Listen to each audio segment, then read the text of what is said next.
Equal constraint.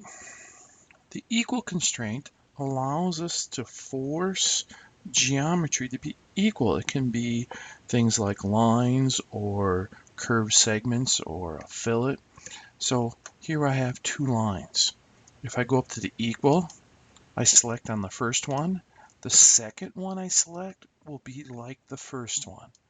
So when I pick it, the length of the line is the same as the first one. If I have equal selected, I'm going to pick on the small circle. Now when I pick on the second one, it will equal the first one, which will be a smaller circle. So now these two circles are equal.